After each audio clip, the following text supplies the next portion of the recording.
Milestone কলেজের বাংলা বিভাগের পক্ষ থেকে তোমাদের অভিনন্দন। বৈশ্বিক মহামারীর এই ক্রান্তি লগ্নে আশা করি পরিবারের সবাইকে নিয়ে সুস্থ আছো, নিরাপদে আছো। শিক্ষার্থী বন্ধুরা, আজ তোমাদের সাথে উচ্চারণ নির্ণয় বিষয় ক্লাসে আছি আমি জান্নাতুল ফেরদৌস রিমা, সিনিয়র প্রভাষক, বাংলা বিভাগ। শিক্ষার্থী বন্ধুরা, উচ্চারণ নির্ণয় বিষয়ক আজকের ক্লাসটিকে দুটি পর্বে ভাগ করা হয়েছে। আজ আছি প্রথম পর্বে। প্রথম পর্বে আজকের আলোচনায় আমি কতগুলো শব্দকে আগেই নির্ণয় করে রেখে দিয়েছি তোমাদের বোঝানোর সুবিধার্থে। শিক্ষার্থী বন্ধুরা, আমরা যখন পূর্বে ক্লাসটি করেছিলাম তখন আমরা উচ্চারণ বিষয়ক বিশ্লেষণাত্মক প্রশ্নগুলো নিয়ে আলোচনা করেছিলাম। আজকে আমরা বিশ্লেষণাত্মক প্রশ্ন নয়, শব্দগুলোকে কেমন করে ঠিক উচ্চারণে লিখতে হবে সেই বিষয়টি আলোকপাত করেছি। শিক্ষার্থী বন্ধুরা, আমি তোমাদের সুবিধার্থে কতগুলো শব্দ এখানে লিখে দিয়েছি। বিষয়টি হচ্ছে পদ্য। যেমন একটি শব্দ লেখা আছে পদ্য, আবৃত্তি, শঙ্খ। এই শব্দগুলোকে আমরা বিভিন্ন ভাবে উচ্চারণ করে থাকি। আমরা অনেকেই উচ্চারণ করে থাকি পদ্য, আবৃত্তি, আবার বলে থাকি শঙ্খ। শব্দগুলোকে ঠিকভাবে যেমন উচ্চারণ হবে তেমন করে নির্ণয় করে দেখানোটি হচ্ছে উচ্চারণ নির্ণয়। যেমন পদ্য, আবৃত্তি, শঙ্খ। বন্ধুরা, উচ্চারণগুলো যদি আমরা একটু খেয়াল করি, আমরা দেখব পয়ের সাথে এখানে একটি ওকার এসেছে, আবার মাঝের দয়ের সাথে একটি হর্ষ চিহ্ন বসেছে এবং পরের দয়ের সাথে আবার একটি ওকার বসেছে। আমাদের মনে বিচিত্র প্রশ্ন জাগতে পারে যে কেন হর্ষ চিহ্ন বসলো, কেন ওকার বসলো, শুরুতে একবার ওকার, শেষে একবার ওকার। শিক্ষার্থী বন্ধুরা, আমরা যদি আজকের ক্লাসটি খুব মনোযোগের সাথে সম্পূর্ণটি বারবার করে দেখি এবং অনুশীলন করি, তবেই আমরা সমস্ত প্রশ্নের উত্তর পেয়ে যাব। এই উচ্চারণ নির্ণয় খুব ছোট একটি ব্যাপার নয়, এটি একটি বিশাল এবং সমুদ্রে কোনো কিছু খুঁজে বেড়ানোর মতো। সেই ক্ষেত্রে বন্ধুরা, আমি আজকের ক্লাসটিকে কয়েকটি ছোট ছোট ধাপে বিভক্ত করে নিয়েছি। প্রথমেই তোমাদেরকে বলবো বিবৃত এবং সংবৃত বিষয়টি কি। অর্থাৎ এই যে এখানে আমরা দেখলাম ওকার বসেছে, এই ওকারের বিষয়টি হচ্ছে বিবৃত এবং সংবৃত বিষয়। প্রথমে বলছি বিবৃত। অধ্বনির উচ্চারণ যখন অ এর মতোই হবে, অর্থাৎ অধ্বনি অধ্বনি রূপে উচ্চারিত হবে, তখন সেটি হচ্ছে বিবৃত। কিন্তু অধ্বনিকে বলা হচ্ছে অর্ধ বিবৃত। কারণটি হচ্ছে অর্ধ কেন? যদি শুধু বিবৃত বলা হতো তাহলে আরো উন্মুক্ত, আরো খোলা বিষয়টি হতো। অর্থাৎ আ বলার জন্য আমার কণ্ঠ এবং আমার যে ঠোঁট, একে কি করতে হচ্ছে? সম্পূর্ণভাবে খুলে নিতে হচ্ছে, উন্মুক্ত করে নিতে হচ্ছে। এজন্য আ হচ্ছে সম্পূর্ণ বিবৃত ধ্বনি। কিন্তু অ বলার সময় আমার কণ্ঠ কিন্তু, আমার এটাকে কি বলে, ঠোঁট কিন্তু সম্পূর্ণভাবে খুলে যাচ্ছে না, অর্ধ খুলছে। এজন্য আ বিবৃত ধ্বনি এবং অ হচ্ছে অর্ধ বিবৃত ধ্বনি। এবং এই অধ্বনি যখন ও, অর্থাৎ এই ওকারের মতো উচ্চারিত হয়, তখন সেটি হয়ে যায় অর্ধ সংকুচিত, অর্থাৎ অল্প সংকুচিত, আবদ্ধ হয়ে যাওয়া। সেটাকে বলা হয়েছে অর্ধ সংবৃত। ব্যাকরণের ভাষায় অর্ধ বিবৃত অ, অর্ধ সংবৃত হচ্ছে ও ধ্বনি। শিক্ষার্থী বন্ধুরা, নিশ্চয়ই আমরা এখন সংবৃত এবং বিবৃত বিষয়টি সম্পূর্ণরূপে বুঝতে পেরেছি। এবারে আমরা যাচ্ছি আরেকটি বিষয়, সেটি হচ্ছে হর্ষ চিহ্নের ব্যবহার। এটার সাথেও কিন্তু এই সংবৃত এবং বিবৃত বিষয়টি অনেক ক্ষেত্রে জড়িয়ে আছে। যেমন হর্ষ চিহ্ন কোথায় বসে? যখন শব্দটি হয়ে যায় বদ্ধাক্ষর, অর্থাৎ এটি আর উন্মুক্ত নয় অথবা অর্ধ সংকুচিতও নয়, একেবারে কি আটকে যাওয়া, স্বর যেখানে সে একেবারে থেমে যায়, সেটিকে বলা হয়ে থাকে বদ্ধাক্ষর। যেমন মন। আমি যদি মন শব্দের শেষ ধ্বনি ন কে টেনে নিয়ে যেতে চাই, সরান্ত করতে চাই, তাহলে কিন্তু সেটি আমার পক্ষে সম্ভব নয়, কারো পক্ষেই সম্ভব নয়। সেজন্য মন শব্দটি হচ্ছে বদ্ধাক্ষর। এজন্য যখন আমি উচ্চারণ নির্ণয় করে দেখাবো, তখন কিন্তু আমাকে দেখাতে হবে মন, অর্থাৎ নয়ের নিচে একটি হর্ষ চিহ্ন ব্যবহার করে দেখাতে হবে। যেমন এখানে আমি দেখিয়েছি পদ্ম। পদ্ম শব্দটিকে যখন আমি বিশ্লেষণ করছি, তখন মাঝের যে দ আছে, দয়ে কিন্তু আমার এখানে শব্দটি আটকে যাচ্ছে, অর্থাৎ শব্দটি বদ্ধাক্ষর। তখন আমি এখানে দেখাচ্ছি হর্ষ চিহ্ন ব্যবহার করি। আর পরে যখন শব্দটি ওকারান্ত হয়ে যাচ্ছে, অর্থাৎ স্বরান্ত হয়ে যাচ্ছে, তখন আমি একই সাথে ও ধ্বনিটি ব্যবহার করেছি এবং একই সাথে এখানে স্বরান্ত হওয়ার কারণে কোন রকমের হর্ষ চিহ্ন ব্যবহার হয়নি। সেটি শব্দটি হয়েছে পদ্ম। পদ্ম। ঠিক তেমন করে আবৃত্তি, ঠিক তেমন করে শব্দটি হয়েছে শঙ্খ। উতে এসে শব্দটি আটকে যাচ্ছে সং সং, এজন্য উর নিচে আমাকে হর্ষ চিহ্নটি ব্যবহার করতে হয়েছে। এবং খ যেহেতু স্বরান্ত শব্দ, খ এর মধ্যে আমাকে হর্ষ চিহ্ন ব্যবহার করতে হয়নি এবং খ শব্দটি এখানে যে শুধু খ শব্দটি ছিল, সেটি ও ধ্বনি উচ্চারিত হওয়ার কারণে আমাকে ওকার ব্যবহার করতে হয়েছে। শিক্ষার্থী বন্ধুরা, আজকের পর্বের প্রথম ধাপে এই ছিল আমার বিষয়। আজ আমি যাচ্ছি দ্বিতীয় পর্বে। শিক্ষার্থী বন্ধুরা, উচ্চারণের নির্ণয়ের এই পর্বে আমি কতগুলো বিষয় তোমাদের জন্য লিখে রেখেছি। আমরা একটু খেয়াল করব, উচ্চারণের প্রদত্ত শব্দে যদি হ্রস্ব ইকার এবং দীর্ঘ ইকার এর কোনো একটি ব্যবহার থাকে, সেই ক্ষেত্রে আমরা সব সময় হ্রস্ব ইকার ব্যবহার করব। আমি আবারও বলছি, যদি শব্দটির মধ্যে, প্রদত্ত শব্দের মধ্যে হ্রস্ব ইকার ব্যবহার থাকে, তাহলে আমরা হ্রস্ব ইকারই ব্যবহার করব। আর যদি শব্দটির মধ্যে দীর্ঘ ইকার বসে, সেই ক্ষেত্রে আমরা সব সময় হ্রস্ব ইকার ব্যবহার করব। যেমন আমি একটি শব্দ লিখে রেখেছি নদী, যদি আমি বিশ্লেষণ করি আমি কি লিখছি খেয়াল করি, নদী।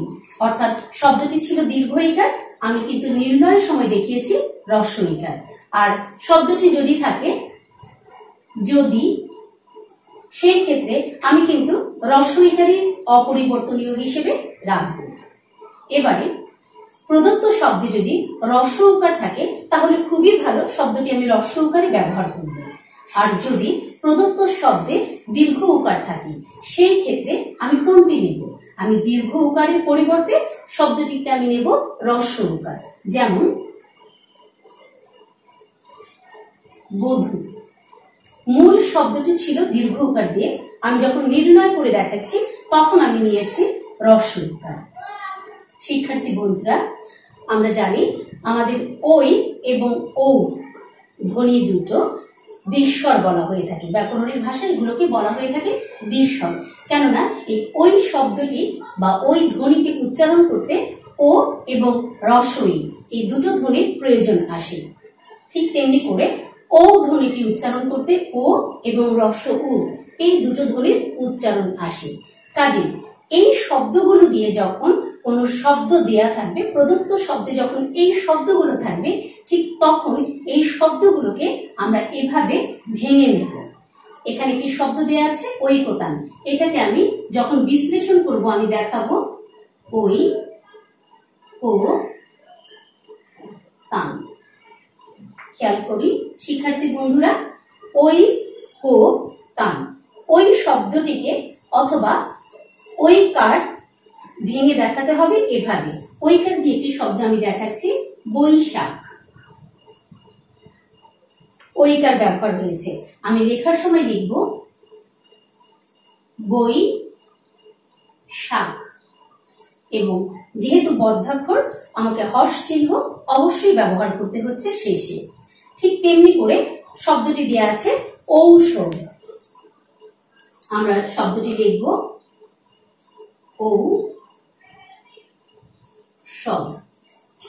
ঔষধ।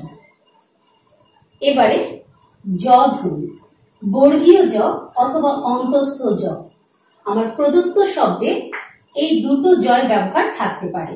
যদি অন্তঃস্থ জয়ের ব্যবহার থাকে তাহলে আমরা কোনটি নেব? অবশ্যই আমরা সেই ক্ষেত্রে বর্গীয় জ ব্যবহার করব। আর যদি বর্গীয় জ থাকে সেই ক্ষেত্রে আমরা বর্গীয় জই নেব। যেমন যতন, বর্গীয় জ ব্যবহার হচ্ছে, শব্দটি হচ্ছে যতন। আর যদি বর্গীয় জয়ের ব্যবহার পূর্ব থেকেই থাকে, যেমন জন্ম, সেই ক্ষেত্রে আমার নির্ণয়টি হবে জন্ম। জন যেহেতু বদ্ধাক্ষর হয়ে গেল ন ধ্বনিতে এসে, সেই জন্য আমাকে একটি হর্ষচিহ্ন ব্যবহার করতে হয়েছে, জন্ম। এবারে আমরা দেখাচ্ছি ন। প্রদত্ত শব্দে যদি দন্ত ন থাকে তাহলে আমরা অবশ্যই দন্ত ন ব্যবহার করব। আর প্রদত্ত শব্দে যদি মূর্ধন্য ন থাকে সেই ক্ষেত্রে আমরা মূর্ধন্য ন এর পরিবর্তে দন্ত ন এর ব্যবহার দেখাবো। যেমন শব্দটি হয়তো দেয়া আছে প্রাণ, আমরা ব্যাখ্যা করছি প্রাণ। আমি কিন্তু মূর্ধন্য ন এর পরিবর্তে এখানে দন্ত ন ব্যবহার করেছি। ঠিক তেমনি ভাবে যদি আমার শব্দে অনুস্বরের ব্যবহার থাকে, অনুস্বরকে আমরা উ হিসেবে দেখাবো।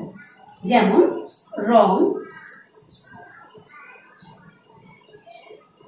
রং শব্দটি দেখানোর সময় আমাকে এখানে উর ব্যবহার করতে হয়েছে এবং সাথে একটি বদ্ধাক্ষর হিসেবে হর্ষচিহ্ন ব্যবহার করতে হয়েছে।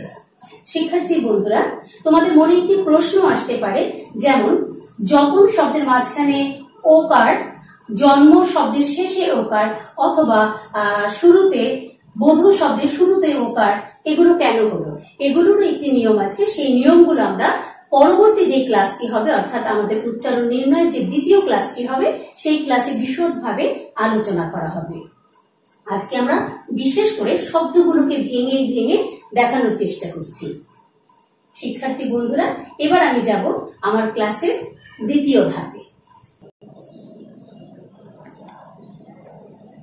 শিক্ষার্থী বন্ধুরা, উচ্চারণ নির্ণয়ে স এর ব্যবহার। বাংলা বর্ণমালায় 3টি স আছে, তালব্য স, দন্ত স এবং মূর্ধন্য স। এই 3টি সকে বলা হয়ে থাকে শীর্ষ ধ্বনি। এই 3টি স এর ব্যবহার উচ্চারণ নির্ণয়ে প্রায় সময় জটিলতা দেখা দেয়।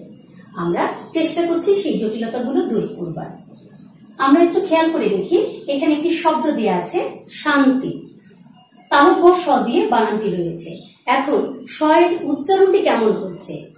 তালব্য স এর উচ্চারণ যদি তালব্য স এর মতোই হয়, অর্থাৎ SH, ইংরেজি SH, তালব্য স এর উচ্চারণ আসে SSION অথবা TION।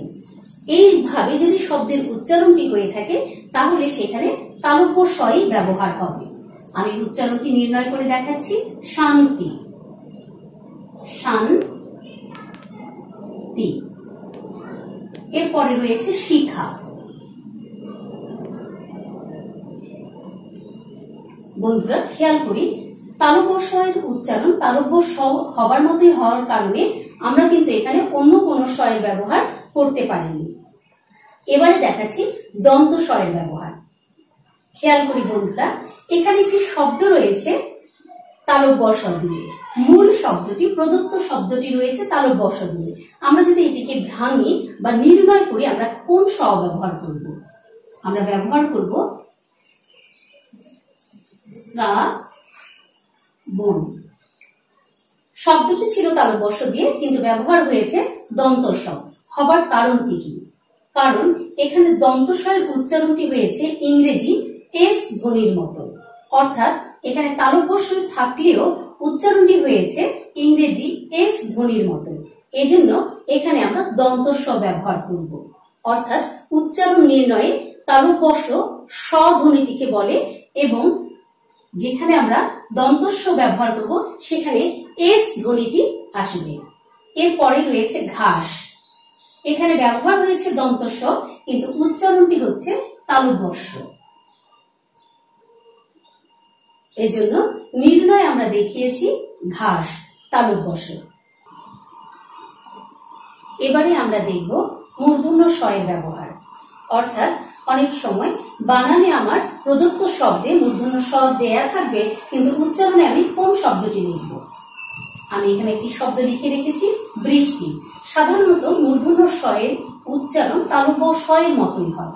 যেমন আমি এটি নির্ণয় করে দেখাচ্ছি, বৃষ্টি। আরেকটি শব্দ লেখা আছে, শব্দটি নির্ণয় করে দেখাচ্ছি, ষষ্ঠ।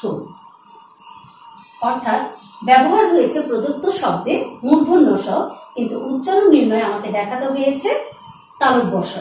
এবারে এখানে আমি দুটো শব্দ লিখে রেখেছি, এই শব্দ দুটিও আমরা একটু নির্ণয় করে নিই, তবে আমাদের জন্য বুঝতে সুবিধা হবে। আমরা একটু বানানটা খেয়াল করি। প্রথমে আছে তালব্য ষ, পরে আছে মূর্ধন্য ষ। নির্ণয় করার সময় আমাকে কোন শব্দটি নিতে হচ্ছে, আমি উচ্চারণটি প্রথমে খেয়াল করব।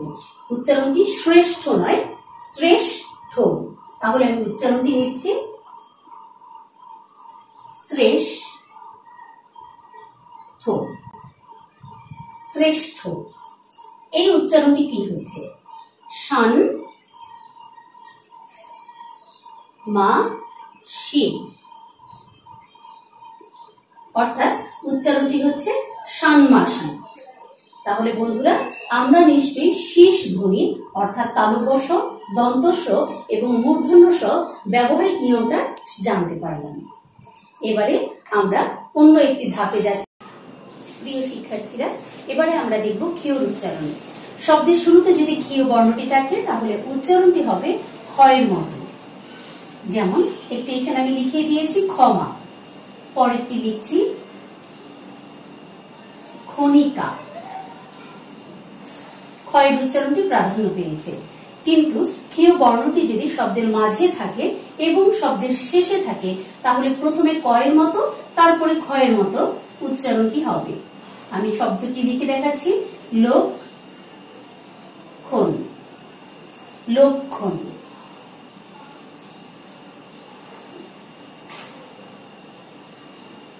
যক্ষ, উচ্চারণটি হয়েছে প্রথমে কয়ের মতো তারপর ক্ষয়ের মতো, যক্ষ, লক্ষণ। এই লক্ষণের একটি ব্যতিক্রম উচ্চারণ আছে, সেটি আমি অকারান্ত উচ্চারণের বিষয়টি যখন আলোচনা করব তখন বিশদভাবে এর ব্যতিক্রমটি দেখিয়ে দেব। বন্ধুরা এবারে আমরা যাচ্ছি তাড়নজাত বর্ণ উচ্চারণে। আমাদের বাংলা বর্ণমালায় র, ড বিন্দু র এবং র, এই তিনটি বর্ণের উচ্চারণ আলাদা করে দেখানো আছে। উচ্চারণ নির্ণয় করার সময় যে বর্ণটি ব্যবহার হয়েছে তার অর্থের দিকে লক্ষ্য রেখে আমাকে সেই বর্ণটি ব্যবহার করতে হবে। যেমন ব বিন্দু র যখন বসবে তখন কিন্তু উচ্চারণ নির্ণয় আমাকে ব বিন্দু র দেখাতে হবে। যেমন আমি একটি শব্দ লিখে রেখেছি, নির্ণয় করে দেখাচ্ছি, রাষ্ট্র, রাষ্ট্র। অর্থাৎ র এর ব্যবহার রই হয়েছে, কিন্তু ড বিন্দু র এর ব্যবহার আমরা কিন্তু ড বিন্দু র এর মতোই দেখাবো, না হলে আমাদের অর্থের পরিবর্তন হতে পারে। যেমন ষাঁড়, উচ্চারণটি আমাকে দেখাতে হবে ষাঁড়। এরপরে রয়েছে শাড়ি, শাড়ি শব্দটি যদি আসে আমার উচ্চারণ নির্ণয়ে কিন্তু এই রটি বসবে, ড বিন্দু রটি বসবে, না হলে অর্থের পরিবর্তন হয়ে যাবে। এরপরে রয়েছে ঢ বিন্দু র, ঢ বিন্দু র এর ব্যবহার ঢ বিন্দু র দিয়েই হতে হবে। যেমন শব্দটি আমি লিখে রেখেছি দৃঢ়, উচ্চারণটি কেমন হবে, দৃঢ়, অর্থাৎ র। শব্দটি কিন্তু র নয়, র নয়, র, হালকা ভাবে উচ্চারণটি হতে হবে। ঠিক তেমনি রয়েছে আষাঢ়, আষাঢ় শব্দটি আমি লিখে দেখাচ্ছি, উচ্চারণটি আষাঢ়। এই হচ্ছে আমাদের উচ্চারণ। বন্ধুরা এবারে আমি দেখাচ্ছি বিসর্গের ব্যবহার।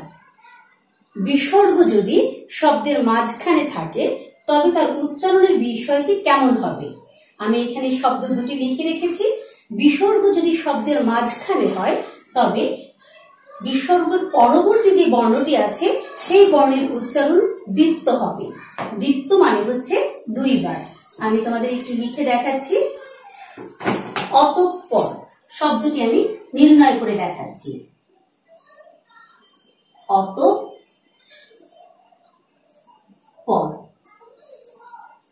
খেয়াল করি বন্ধুরা, বদ্ধাক্ষর হওয়াতে দুটি হসন্ত এখানে বসেছে, শব্দটি হয়েছে অতঃপর। পরে এবারে আমি অন্য কতগুলো ছোট ছোট বিষয়ের উপরে নজর দিচ্ছি, যেগুলো উচ্চারণ নির্ণয় করতে গেলে আমাদের প্রায় প্রায় আসে। যেমন ক্ষয়ের সাথে যদি জফলা থাকে উচ্চারণটি কেমন হবে? ক্ষয়ের সাথে জফলা থাকলে প্রথমে উচ্চারণটি কয়ের মতো হবে, তারপরে ক্ষয়ের মতো হবে। যেমন ব্যাখ্যা শব্দটি আমি লিখলাম ব্যাখ্যা, এটাকে যদি আমি ভাঙি তাহলে আমি কেমন করে দেখাবো? ব্যাখ্যা। অর্থাৎ ক্ষয়ের সাথে জফলা থাকলে প্রথমে ক, তারপরে ক্ষয়ের মতো হচ্ছে। এরপরে থয়ের সাথে যদি জফলা থাকে, থ বর্ণটির সাথে জফলা থাকলে প্রথমে তয়ের মতো, তারপরে কিন্তু থয়ের মতো উচ্চারণটি হচ্ছে। যেমন কোত্থ, উচ্চারণটি কেমন হচ্ছে? কোত্থ। এরপরে ধ জফলা যদি থাকে, প্রদত্ত শব্দে যদি ধ জফলা জাতীয় কোনো শব্দ থাকে উচ্চারণটি কেমন হবে? যেমন শব্দটি দেয়া থাকলো মধ্য, ধ জফলা যদি থাকে প্রথমে উচ্চারণটি হবে দয়ের মতো। আমি এখানে লিখে দেখাচ্ছি, প্রথমে উচ্চারণটি হবে দয়ের মতো, তারপরে ধয়ের মতো। যেমন মধ্য, মধ্য তেমন করে হচ্ছে। আরেকটি কমন শব্দ আমি দেখাচ্ছি, যেটা বোর্ডে প্রায় প্রায় আসে, এই শব্দটি অধ্যক্ষ। সেই ক্ষেত্রে আমরা খেয়াল করি ধয় জফলাটি কিভাবে হচ্ছে? অধ্যক্ষ। এখানে কেন ও খবর ব্যাখ্যাটি আমরা পরবর্তীতে বিশদ আলোচনায় দিয়ে দেব। শিক্ষার্থীরা, ধয়ের সাথে অনেক সময় বয়ের ব্যবহার অর্থাৎ বফলার ব্যবহার আমরা দেখে থাকি। এখানে ছোট্ট একটি টিপস দিয়ে রাখছি, যখন এমন কোন শব্দ থাকবে তখন প্রথমে দয়ের উচ্চারণ হবে, পরবর্তীতে ধয়ের উচ্চারণ হবে। যেমন শব্দটি হতে পারে জয়ধ্বনি। এই শব্দটির উচ্চারণ কেমন হবে? জয়ধ্বনি।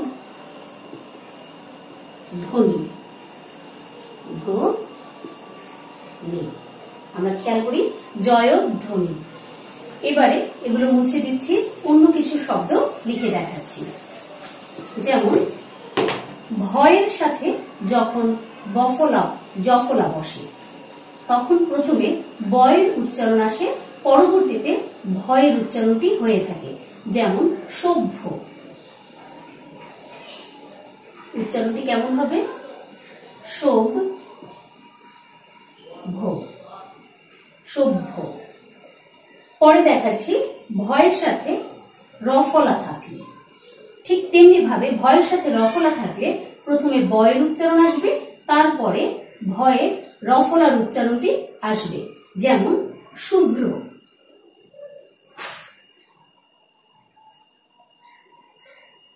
শুভ্র, শুভ্র। শিক্ষার্থী বন্ধুরা, হয়ের সাথে যখন জফলা যুক্ত হবে তখন প্রথমে উচ্চারণটি হবে জয়ের মতো, তারপরে ঝয়ের মতো। যেমন আমি একটি শব্দ এবং তার উচ্চারণ লিখে দিয়েছি সহ্য। আমরা প্রথমে দেখতে পাচ্ছি উচ্চারণটি হয়েছে বর্গীয় জয়ের মতো, পরবর্তীতে ঝয়ের মতো হয়েছে। এমন করে হতে পারে উজ্জ, অসহ্য ইত্যাদি। ঘয়ের সাথে যখন রফলা ব্যবহৃত হবে প্রথমে উচ্চারণটি হবে গয়ের মতো, তারপরে ঘয়ের মতো। উচ্চারণটি যদি আমি নির্ণয় করে দেখাই তাহলে উচ্চারণটি হচ্ছে অঘ্রাণ। আমি নিচে লিখে দেখাচ্ছি,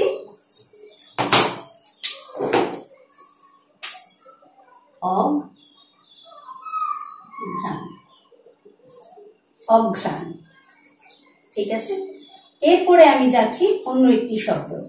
আমরা প্রায় প্রায় বলে থাকি জ্ঞান বিজ্ঞান। ঠিক আছে, এই শব্দটিতে কোন দুটি বর্ণ ব্যবহার হয়েছে? এই বর্ণটিতে যুক্ত ব্যঞ্জনে জ এবং ইও ব্যবহার হয়েছে। জ এবং ইও ব্যবহার যখন হয় তখন শব্দটি উচ্চারণ আমরা কেমন করে দেখাবো? আমি উচ্চারণটি ভেঙে দেখাচ্ছি, জ্ঞান। ইও নাসিক্য ব্যঞ্জন বলে এখানে একটি আমার চন্দ্রবিন্দু ব্যবহার হয়েছে, জ্ঞান। এখন এখানে জ্ঞান শব্দটি না থেকে যদি হতো বিজ্ঞান, আমরা কি করতাম? আমি এখানে একটা বি লিখে দেখাচ্ছি, বি। সেই ক্ষেত্রে আমার উচ্চারণটি আরেকটু পরিবর্তিত হয়ে যেত। উচ্চারণটি হতো বিজ্ঞান। বিজ্ঞান।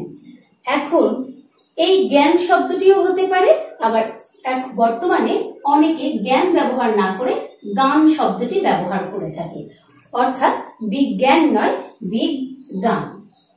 বিজ্ঞান। আচ্ছা বন্ধুরা, এবারে আমরা দেখব ইয়োর ব্যবহার।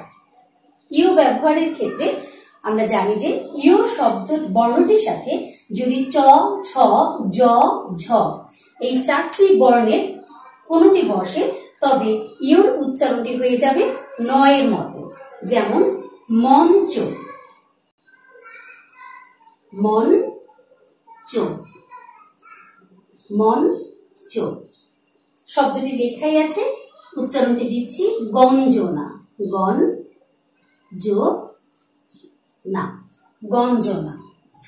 শিক্ষার্থী বন্ধুরা, ধাপে ধাপে আমরা অনেক দূর চলে এসেছি। এবারে আমরা দেখব মফলার ব্যবহার। মফলা শব্দের সাথে আমরা অনেক সময় ছোট্ট করে একটি ম ব্যবহার করে থাকি। এই ছোট্ট ময়ের উচ্চারণটি কখনো হয়ে থাকে, কখনো উচ্চারণটি হয় না, এটিকেই হচ্ছে মফলা। যেমন আমি একটি শব্দ লিখে দেখাচ্ছি। শব্দটি লিখেছি স্মরণ অথবা স্মৃতি। উচ্চারণটি আমি নির্ণয় দেখাচ্ছি। আমরা এখানে মফলা ব্যবহার করেছি, দুটো শব্দেই মফলার ব্যবহার হয়েছে, কিন্তু মফলার উচ্চারণটি হয়নি। উচ্চারণটি তাহলে কেমন হচ্ছে? উচ্চারণটি হচ্ছে স্মরণ, কিন্তু মফলা উজ্জ আছে বলে এখানে আমাকে কি করতে হচ্ছে? একটি চন্দ্রবিন্দু ব্যবহার করতে হচ্ছে, এবং চন্দ্রবিন্দুটি হবে প্রথম বর্ণটির উপর। স্মৃতি, যথারীতি এসির উচ্চারণ এসেছে স্মৃতি, কাজে উচ্চারণটি হয়েছে স্মৃতি। মফলার শব্দের শুরুতে বসলে আমরা নিয়মটিও পেয়ে গেলাম, শব্দের শুরুতে বসলে মফলার উচ্চারণ হবে না, কিন্তু অনেকগুলো বর্ণ আছে যেগুলোর সাথে মফলার উচ্চারণ হয়ে থাকে। যেমন ল, গ, ন, ট, ঙ ইত্যাদি বর্ণের সাথে মফলার ব্যবহার হলে মফলার উচ্চারণ হয়ে থাকে। যেমন আমি শব্দটি লিখে দেখাচ্ছি।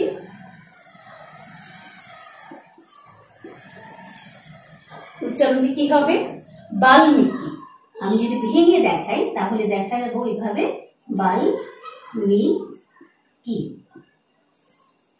আবার ওর সাথে আমি দেখাচ্ছি আরেকটি